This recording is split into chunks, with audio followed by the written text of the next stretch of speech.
Hello दोस्तों, स्वागत है आपका हमारे YouTube चैनल देसी कहानी स्टार पर। श्रोताओं, प्रिय सज्जनों, आज की जो कहानी है वो एक विधवा रानी पारो की कहानी है। किसी एक नगर का एक राजा हुआ करता था।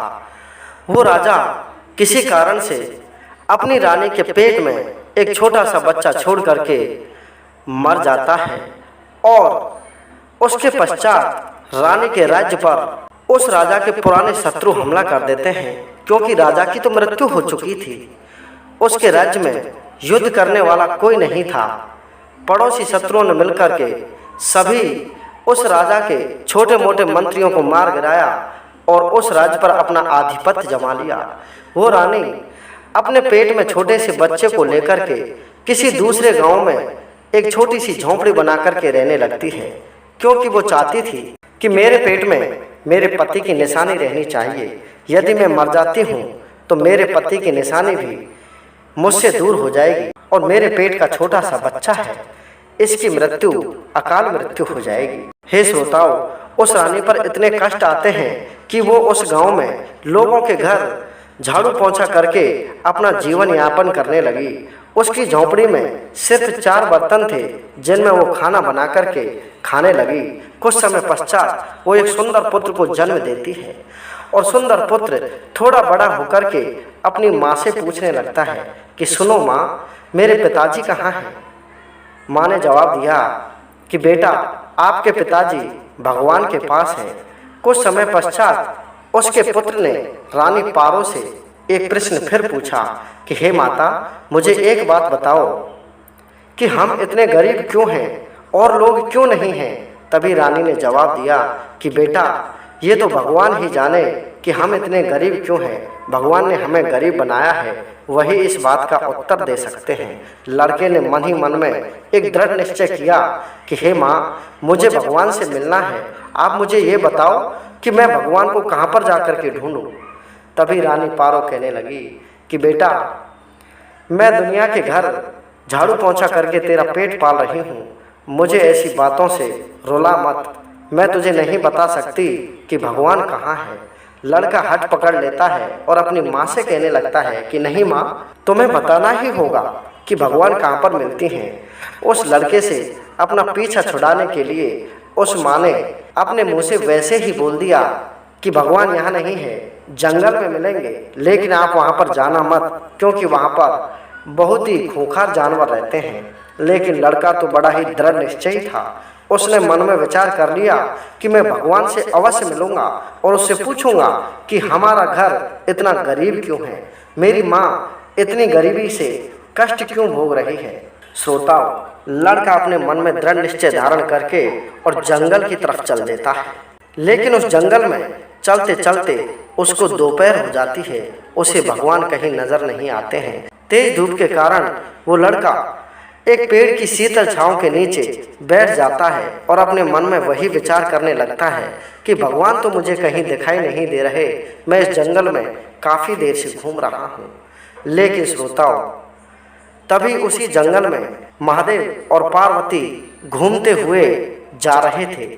उस जंगल में पार्वती माता ने जब एक लड़के को अकेला बैठा हुआ देखा तो भगवान शिव से कहा कि सुनो जी, देखो इस बियावान जंगल में एक लड़का जो अकेला है, किसी के इंतजार में बैठा है, ऐसा मुझे प्रतीत होता है।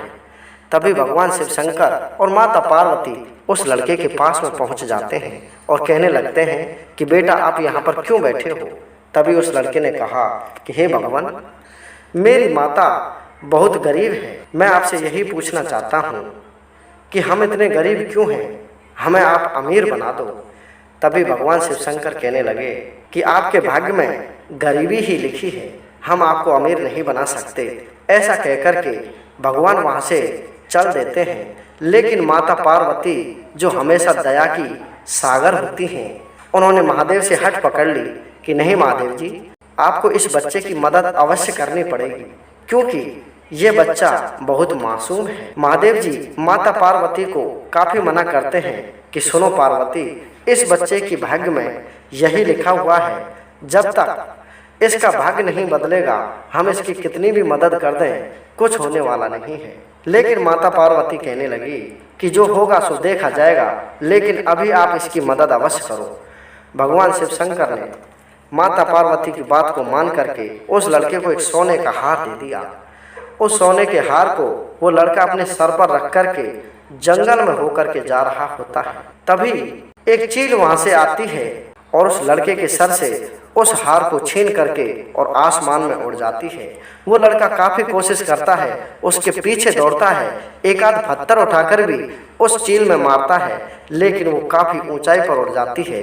धीरे धीरे वो चील उड़ करके उस लड़के की आंखों से ओझल हो जाती है। श्रोता, वो लड़का रोता हुआ अपने घर पर पहुंचता है और अपनी माँ को सारी आप बीती सुनाता है कि हे माता, मुझे भगवान शिव शंकर और माता पार्वती मिले थे, उन्होंने मुझे हार दिया था, लेकिन उस हार को एक चील लेकर के उड़ गई।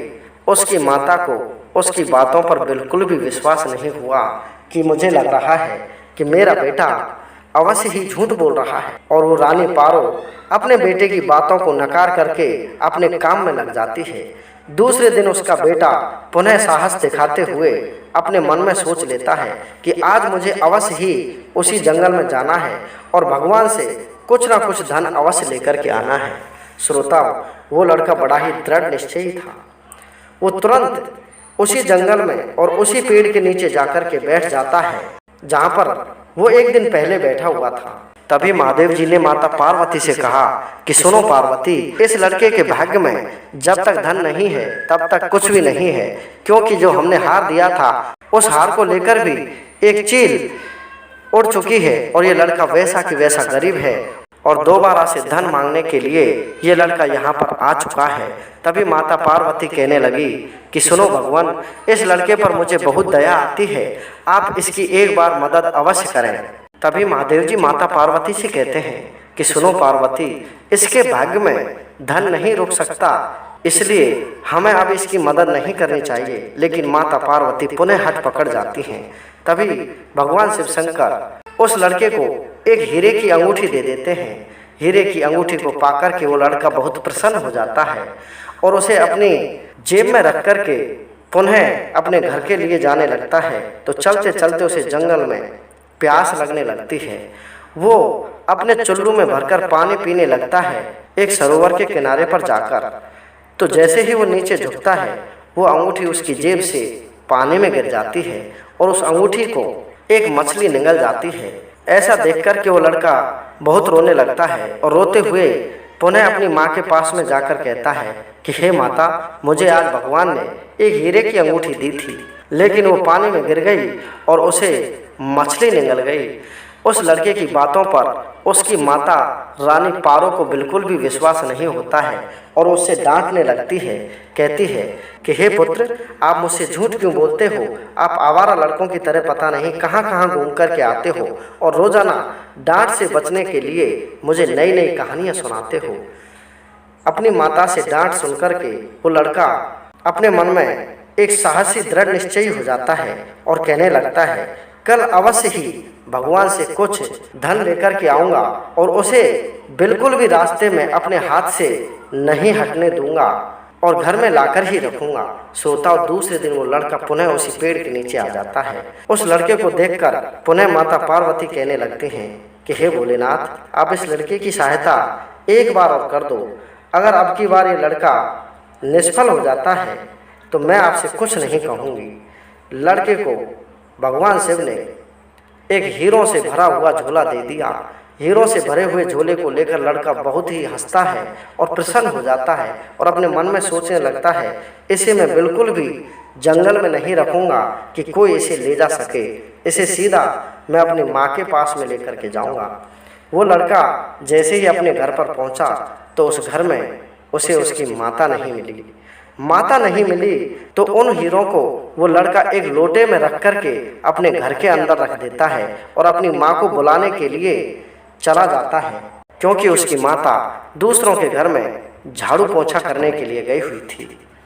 जैसे ही वो लड़का अपनी माँ को बुलाने गया तो पीछे से उसके घर में चोर घुस जाते हैं और सारे बर्तनों को लेकर के चले जाते हैं। उन्हीं बर्तनों में वो लोटा था जिसमें हीरे भरे हुए थे। उसने अपनी माता से कहा कि मैं आज तो एक लोटा भर कर के हीरे लाया हूँ, चलो हमारे घर में रखे हुए हैं। उसकी माता जैसे ही घर में आई तो उसने देखा कि हीरों के साथ साथ उसके घर के बर्तन भी चोरी हो चुके हैं। और उसकी माता उस लड़के से जोर जोर से डांट लगाने लगती है, लड़ाई करने लगती है। कहती है कि तू इतना बदनसीब पैदा हुआ है कि जब से मैं कमाती हूँ मेरे घर में कुछ नहीं आता है। यदि तू पैदा ना होता तो अच्छा रहता। अपनी माता की बातों को सुनकर उसको सारी बातें चुभ जाती है और वो भगवान से एक ही मन में प्रार्थना करके उसी जंगल में पुनः जाता है और कहता है कि हे भगवान मैं आपकी सिर्फ भक्ति करना चाहता हूँ। मेरे नसीब में जब होगा तब मुझे दे देना, लेकिन ऐसा मत देना जो घर तक भी ना पहुँचे और मेरी माँ उसे देख भी ना सके। वो लड़का ऐसा अपने मन में विचार करके पुनः उसी पेड़ के नीचे बैठ करके भगवान शिव शंकर को याद करने लगता है और ओम नमः शिवाय का जप करता है। श्रोताओं, जब भगवान शिव ने और माता पार्वती ने पुनः उस लड़के को देखा तो भगवान शिव माता पार्वती से कहने लगते हैं कि सुनो पार्वती, ये लड़का तो बहुत ही दृढ़ निश्चयी और साहसी है। ये कभी भी अभागा नहीं हो सकता। इसका भाग्य तो बहुत ही बुलंद होना चाहिए। ऐसा मन में विचार करके माता पार्वती और भगवान शिव शंकर भाग्य देवी के पास में पहुंच जाते हैं और उस लड़के के भाग्य को देखते हैं तो उसका जो भाग्य था वो बहुत ही बदनसीब था। तभी भगवान शिव शंकर और माता पार्वती के कहने पर उस भाग्य देवी ने उस लड़के के भाग्य को बदल दिया, क्योंकि वो दृढ़ निश्चयी और साहसी था। इसलिए उस लड़के के भाग्य को बदल करके भाग्य देवी ने उस लड़के को एक सोने का सिक्का दिया और सोने के सिक्के को ले जाकर उसने अपनी माँ को दिया तो उसकी माता बड़ी प्रसन्न हुई और कहने लगी कि इससे हमारा महीने 2 महीने का गुजारा चल जाएगा। श्रोताओं, अब तो उसका भाग्य बदल चुका था। तो एक दिन एक मछली बेचने वाला उनके गांव में आया था तो उस लड़के ने कुछ पैसे देकर के उससे मछली खरीदी और जैसे ही उस मछली को काटा तो उसके पेट से वही सोने की अंगूठी निकल आई जिसको उस मछली ने निगला था, क्योंकि उसका भाग्य बदल रहा है। श्रोताओं, दूसरे दिन वो रानी पारो अपने पुत्र से कहती है कि बेटा खाना बनाने के लिए लकड़ी काट करके लाओ। वो लड़का अपने हाथ में कुल्हाड़ी लेकर के जंगल की ओर चल देता है और जैसे ही उस पेड़ पर चढ़ता है तो देखता है कि उसी चील का घोंसला उस पेड़ पर बना हुआ था और उसी घोंसले में वो सोने का हार लटका हुआ है। वो लड़का उस सोने के हार को लेकर के अपनी माँ को दे देता है। उसकी माँ सोने के हार को देखकर बड़ी प्रसन्न हुई। उसी रात को भगवान शिव शंकर ने उन चोरों को दर्शाव दिया कि हे चोरों, तुमने जिस घर से ये हीरे चुराए हैं, इन हीरों को आप वापस नहीं करोगे तो मैं आपका सर्वनाश कर दूंगा। सभी चोर उस लड़के के घर पर आते हैं और उनसे माफ़ी मांगने लगते हैं और उन्हें हीरे वापस दे देते हैं। श्रोताओं, इस कहानी से हमें यही सीख और शिक्षा लेनी चाहिए कि यदि हम दृढ़ निश्चयी और साहसी हो जाते हैं किसी भी काम के प्रति तो वो काम हमेशा आसान हो जाएगा, चाहे वो भक्ति हो चाहे वो कोई भी काम हो। इसलिए हमें किसी भी काम को मन लगाकर एक बार असफल होने पर दोबारा करना चाहिए, 2 बार असफल होने पर तीसरी बार करना चाहिए। यदि हम अनवरत प्रयास करते रहेंगे तो सफलता हमें अवश्य ही प्राप्त होगी।